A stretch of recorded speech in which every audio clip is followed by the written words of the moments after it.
for this project over a year ago, I had found a whole bunch of oval frames at a garage sale. I picked them up, I painted them, I had removed all the backings, cleaned up the glass, and then flipped it over, put Elmer's glue around the perimeter of the back of the frame, replaced the glass, and put Elmer's glue around the perimeter one more time.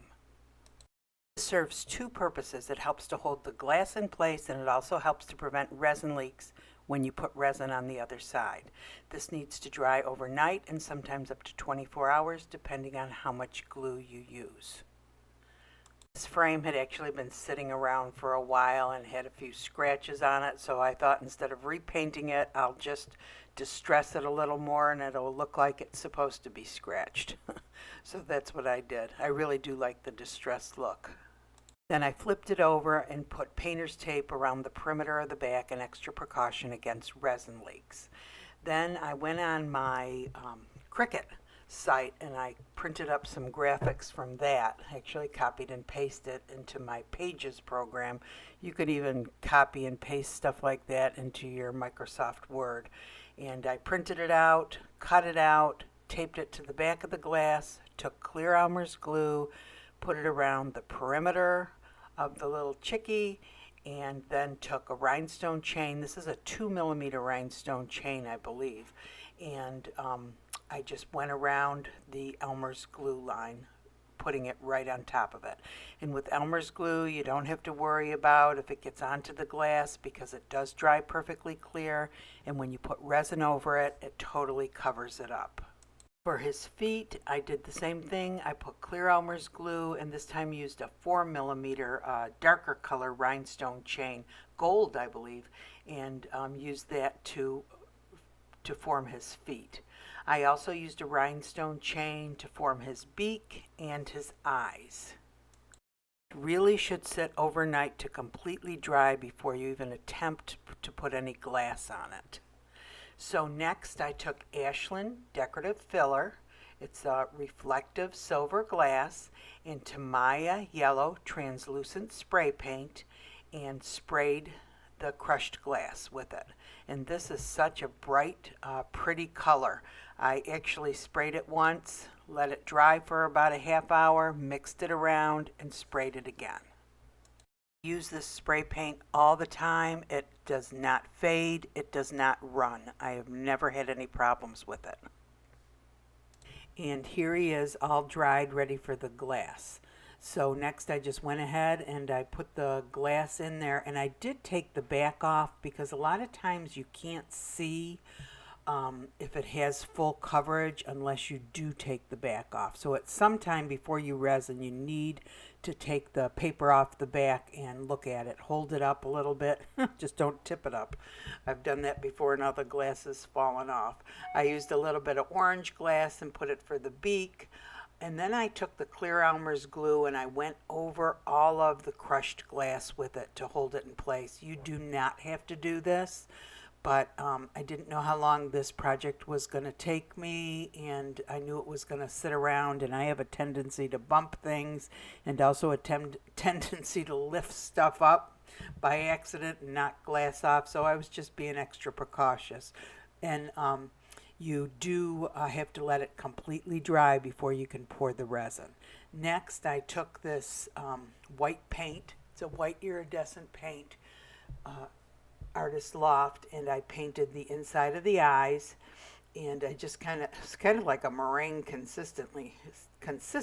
I put it on kind of thick. Then I got out my Vitrograph glass, and this is actually Dollar Tree glass, and you can see the bag is kind of cloudy. It does have some dust on it, so it does need to be rinsed. I would just rinse it and not use soap and water, because can you see all that dust? Because I have used soap and water before and it kind of faded it out. So just some nice water, and then dump it out onto a drying towel and let it dry. Make sure that all the water's off of it before you try to put it onto your project. Water and resin do not go well together. And then I just started forming some flowers. So I put the green glass at the bottom, Vitrograph glass for stems. Vitrograph glass can be picked up on Etsy. I will leave a link. And the glass I'm using for the petals is actually glass that I have broken up and tumbled in my tumbler for up to a week. So I have a ton of tumbled glass in my cabinets. I need to start using it. And this is such a bright, vibrant, orangey red. I thought it would be so pretty and bright for Easter, a nice spring or Easter project.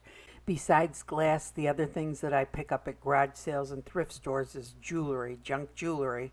Some of it is actually good, and you can see there's a little gem missing from the middle. I will glue that in after. And here I'm just messing around trying to see what else I could put at the bottom, and I actually found these little white flowers on TEMU, and I thought they were so cute, just to add a little bit more something to the very bottom. And then these black pieces that I add to the center of the eyes are actually from a bracelet that I had picked up at a garage sale. And then next I had found this little bracelet with orange beads in my junk jewelry, and I decided to just go ahead and pull those little orange beads off of there and add them to the bottom for a little more color. And now it's pretty much ready for the resin. Not going to believe what I ended up using. I ended up using something called KS Resin Liquidy Split. And I always tell you guys to read the directions for the resin that you're using because all resins are different. And wow, I didn't realize this wasn't really made for glass on glass. It's a two-part epoxy resin they say that dries faster than the speed of art, and it's developed specifically for epoxy tumblers. But of course I'm going to be using it on glass art. Didn't know that, didn't read it before I used it. I just went ahead and I knew it was a 1-to-1 ratio resin, and look at how thick that is. Can you see how thick that is coming out of there? It's unbelievable. I was really worried. I thought something was the matter with it when I first started squeezing it out. And it is just super thick. But I guess they made it like this to go on top of the tumblers, to cover the tumblers. So anyway, I squeezed that out. I think I ended up with 4 ounces, or just under 4 ounces. So I have just under 2 ounces of the resin and just under 2 ounces of the hardener. And the hardener is actually much thinner than the resin portion.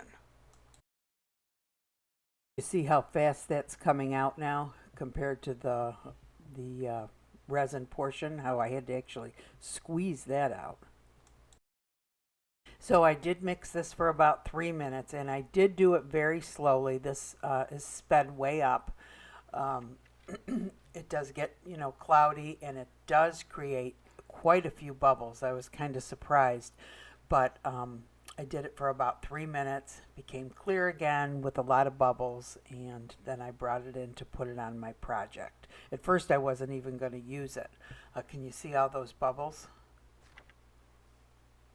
I started putting it on my project just like I would any other resin. I drizzled it over all of the glass first and then put it up around the corners and the edges using my spoon to smooth it over all the different pieces of glass and over the bottom piece of glass.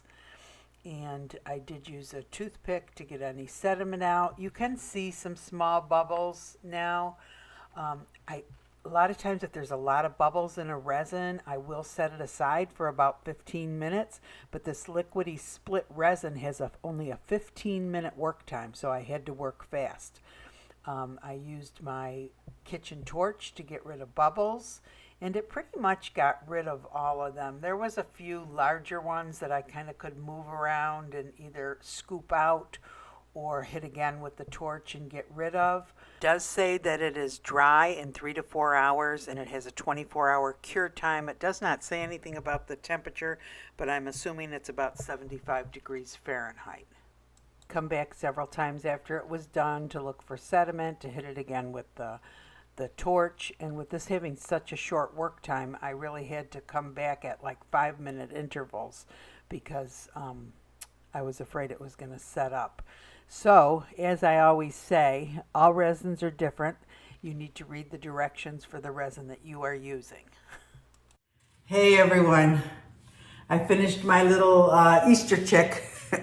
I think he turned out so cute. So after the cameras went out, I put some bumblebees at the top. I thought it needed something. And I did add some leaves to my flowers. I forgot the leaves. I always forget leaves for some reason. I get the stems and the flowers and I leave off the leaves. But anyway, I put those on. And this was just a super easy project. I already had this real pretty glass. I've had this in this little container forever. So bright and pretty, not painted. I don't know what it was that I broke up that was that color, but boy, is that bright and pretty. Perfect for the little yellow chick. And that yellow is the TEMU spray paint. And I really like the TEMU spray paint. I started out using the Krylon. And they have some pretty colors, but that Krylon, you have to put so many coats on it to get it up to a bright color. And you have to be careful because it can bubble up. Whereas this TEMU, you spray it on, wait a half an hour. If you want it darker, kind of shuffle the glass around and do another coat. It never runs, it never fades. It's really nice. It's a very small bottle. And with shipping in that on Amazon, it's about $10, but it's so concentrated, it really goes a long way. And they're not paying me. TEMU is not paying me to say that. They should be, but they don't. I just really like it. I would recommend it. A lot of people use the alcohol ink and then you have to seal it with something, chance of running, chance of fading, but everybody has to do what they feel is best for them. Anyway, and then at the bottom, I love the little flowers and the beads. Just a real fun, bright spring project. And the KS resin. So I have used KS resin before, and it's nice. And then they were advertising this. I've had this sitting around for several months, maybe even before Christmas. They were advertising half price for this Liquidy split.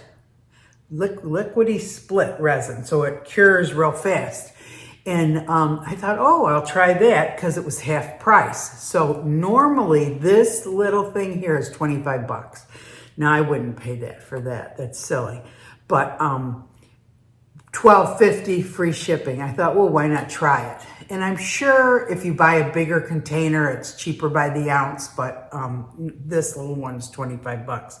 Of course, came in a little box, never read the directions. I don't even know if it came with directions, and used it. And then, of course, I was shocked, you saw in the video, when it was pouring it out of the bottle, it was coming out in blobs. And I thought, oh my gosh, something's the matter. But it's so it's specially formulated for tumblers. The cups that the people make, they decorate these cups and then pour resin over them.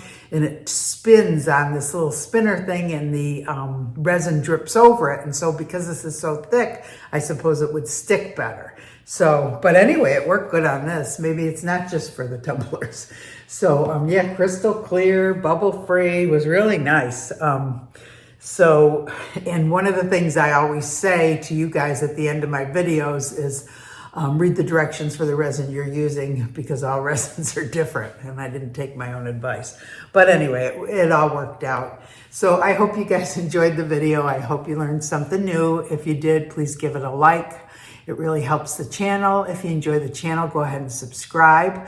We have the Facebook page going, a very supportive group of people over there. Great for beginners. You ask questions. Everybody gives you so many answers. Great. I mean, I'm learning stuff from it still, and all sorts of glass artists. So come join us there, and I hope you guys all have a great day. Thanks for watching.